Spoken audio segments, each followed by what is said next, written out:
오늘 하나님께서 우리에게 주신 말씀은 로마서 8장 16절부터 18절입니다. 제가 읽겠습니다. 살아계신 하나님 말씀입니다.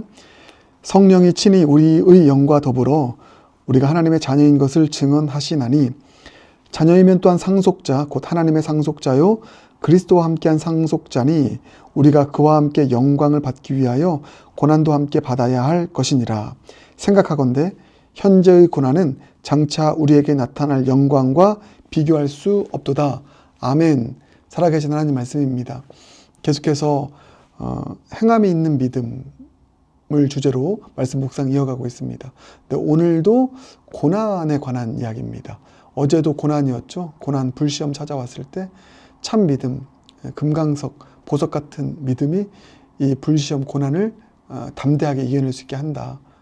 그 믿음의 위대함 함께 나눴습니다. 오늘도 마찬가지입니다. 고난에 대한 이야기입니다. 참 믿음의 사람은 이 고난을 감내할 수 있고 이 고난을 통과할 수 있고 또 고난 후에 찾아올 놀라운 영광을 경험할 수 있다. 이런 내용인 것입니다. 우리 행함 있는 믿음을 주제로 말씀 묵상 이어가는데 어제 오늘 계속해서 고난을 이긴다. 고난을 감내하게 한다. 이런 내용입니다. 아마 우리 영락 성도님들 안에서도 고난과 불시험과 어려움 가운데 있는 분들 있을 것입니다. 근데 이 믿음으로, 주님 주신 이 믿음으로 고난을 잘 감내하고 통과해서 오늘 말씀처럼 영광 얻을 수 있길 바라겠습니다.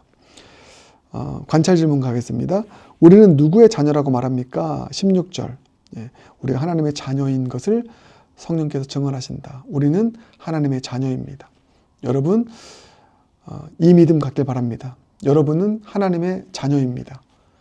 하나님의 자녀라는 믿음, 믿음의 확신, 이것은 동전을 뒤집으면 나오는 것처럼 이렇게 나오게 되죠.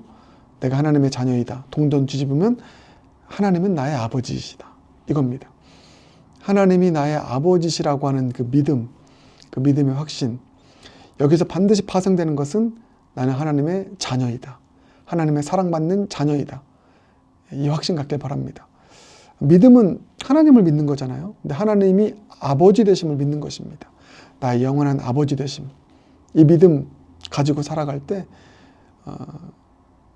하나님은 아버지, 나는 하나님의 자녀, 사랑받는 자녀. 이거 꼭 믿길 바랍니다. 하나님 아버지 부르면서 내가 종처럼 살아가는 사람이 있습니다. 자녀라는 확신 갖고 살지 못하는 사람들이 있습니다. 사랑받는 자녀가 아니라 외면당하는 자녀라는 생각을 가지고 살아가는 사람도 있습니다. 그렇지 않습니다. 먼저 확실하게 내가 하나님의 사랑받는 자녀이다. 하나님 나의 아버지이시니 종처럼 외면받는 자녀처럼 나를 여기지 말고 사랑받는 자녀이다. 이렇게 확신하면서 살아갈 수 있는 저와 여러분 모두가 되길 주님의 이름으로 축복합니다. 내가 하나님의 사랑받는 자녀라고 하는 초에 의심 없는 확신이 있을 때 당당할 수 있고요. 어떤 고난이 찾아와도 이겨낼 수 있는 것입니다. 다음 넘어가겠습니다. 하나님의 자녀는 무엇을 함께 받는다고 말합니까? 17절 보면 먼저는 영광을 받죠. 어떤 영광입니까? 상속자로서의 영광입니다. 자녀는 곧 상속자다. 하나님 나라의 모든 것을 다 유업으로 이어받는 그런 상속자, 하나님의 유산을 상속받는다고 생각해 보십시오. 엄청난 영광 안에 이 영광이 우리를 기다리고 있습니다. 기다리고 있습니다. 아멘입니다. 근데 영광도 받지만 상속자로서의 상속의 영광도 받지만 고난도 함께 받는다. 하나님의 자녀는 영광도 받고 고난도 함께 받는다. 이 두 가지를 여러분 기억하기 바랍니다. 그러면 넘어가겠습니다. 해석으로. 하나님의 자녀가 고난도 함께 받는다는 말은 무엇을 의미합니까?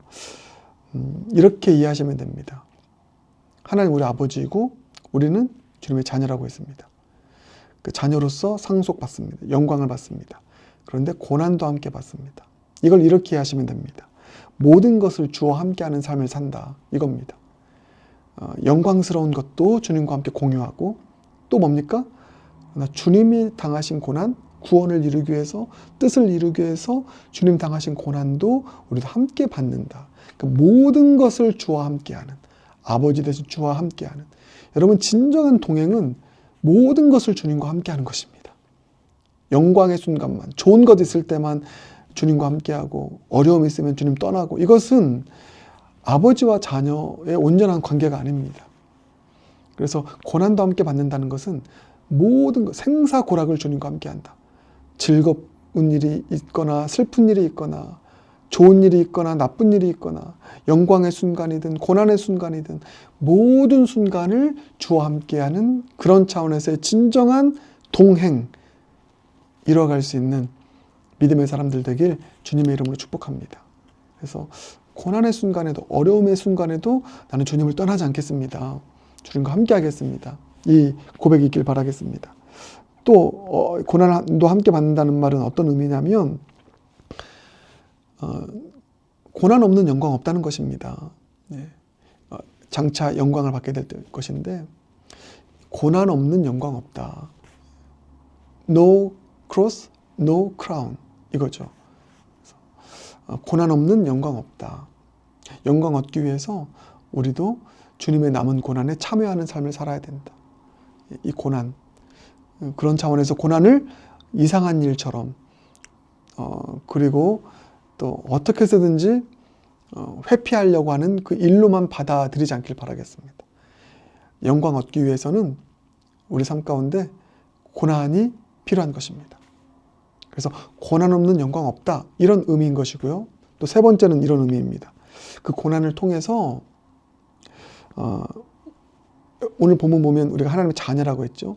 하나님의 자녀다운 온전함을 이루게 된다. 그게 우리가 고난도 함께 받아야 하는 것의 의미이고 이유이고 목적인 것입니다. 하나님의 자녀가 되었습니다. 예수님의 십자가 고난을 통해서. 근데 우리가 하나님의 자녀다운 그 온전한 모습, 완전한 모습, 성숙한 자녀됨의 모습, 자녀로 태어났지만 자녀다운 온전한 모습 되기 위해서는 고난도 함께 받아야 되는 것입니다. 고난이 우리를 성숙하게 만드는 것입니다. 욥의 고백처럼 나를 단련하신 후에, 고난을 통해 나를 단련하신 후에 내가 정금처럼 자녀답게 온전하게 될 것입니다. 이런 고백하지 않습니까? 그런 차원에서 고난도 함께 받는다는 것은 그런 의미인 것이죠. 정리하겠습니다. 고난도 함께 받는다는 것을 제가 세 가지로 정리했습니다. 첫 번째는 뭡니까? 모든 것을 주와 함께 한다. 동거동락한다. 슬픈 일이나 기쁜 일이나, 기쁠 때만 주와 함께 하는 것 아니다.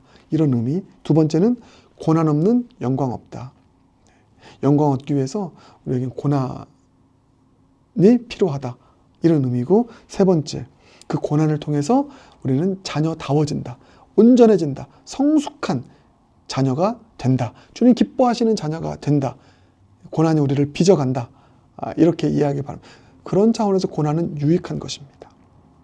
근데 그 믿음이, 주님을 믿는 믿음이 하나님 내 아버지이시고 내가 주님의 자녀라고 하는 이 믿음이 이 고난을 통과할 수 있게 만드는, 감내할 수 있게 만드는 힘이 된다. 이 사실을 믿기 바랍니다. 마지막입니다. 바울이 현재의 고난을 장차 나타날 영광과 비교할 수 없다고 말한 뜻은 무엇입니까? 무엇입니까? 이게 다시 한번 18절 읽겠습니다. 생각하건대 현재의 고난은 장차 우리에게 나타날 영광과 비교할 수 없도다. 아멘입니다. 아멘입니다. 이게 정확하게 믿음은 바라는 것들의 실상, 이 의미인 것입니다. 바라는 것, 장차 일어날 일, 이것이 반드시 이루어질 것이다. 이것을 확신하는 것이죠. 장차 우리에게 나타날 영광, 주님의 약속입니다. 상속받을 겁니다. 영광스러운 모습이 될 것입니다. 그 하나님의 뜻, 하나님의 그 바람이 이루어질 것을 믿는 고백, 18절의 고백인 줄 믿습니다. 그래서 이 뜻이 뭐냐, 고난이 아무리 커도 우리가 나중에 받게 될 그 시간적 차원에서 미래에 받게 될 영광과는 비교할 수 없다. 그 영광이 지금 받는 고난보다 훨씬 크다. 여러분, 이 바라는 것들의 실상의 믿음을 갖고 살기 바라겠습니다. 그래서 이렇게 적용하시면 되겠습니다. 지금 고난이 클수록 우리 늘 이렇게 생각하는 거죠. 지금 고난이 큽니까? 크면 클수록 더 큰 영광이 있겠구나. 더 큰 역사가 있겠구나. 더 큰 열매가 있겠구나. 꼭 이렇게 생각하시길 바라겠습니다. 고난이 클수록 더 큰 영광, 더 큰 역사, 더 큰 열매 있겠구나 이렇게 바라면서 이 고난을 하나님의 자녀로 통과하길 바라고요. 그리고 또 이겁니다.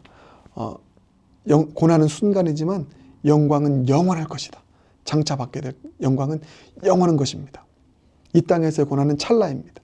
그래서 순간의 영광, 순간의 고난, 영원한 영광, 이렇게 여러분 기억하시기 바랍니다. 그래서 오늘 설교 제목이 순간의 고난, 영원한 영광입니다. 여러분 지금 고난 가운데 있습니까? 하나님의 자녀로서 이 믿음 갖고 살길 바랍니다.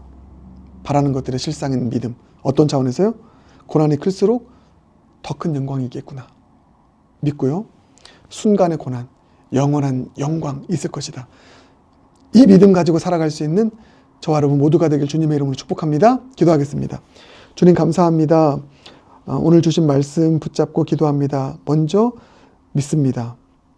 하나님은 우리 아버지이시고 우리는 주님의 사랑받는 자녀임을 믿습니다. 자녀로서 장차 우리에게 주어질 상속자의 영광이 있는 줄 믿습니다. 그 영광을 바라보면서 고난이 클수록, 지금 고난이 클수록 영광은 더 크겠구나. 여기는 믿음 가지고 살게 하시고 지금 고난은 순간이지만 찰나이지만 받게 될 영광은 영원할 것이다. 믿고 바라보며 살아갈 수 있는 복된 믿음의 사람, 담대한 믿음의 사람, 고난을 감내하고 고난을 이겨낼 수 있는 참 믿음의 사람 모두가 되게 하여 주시옵소서. 예수님 존귀하신 이름으로 기도드립니다. 아멘.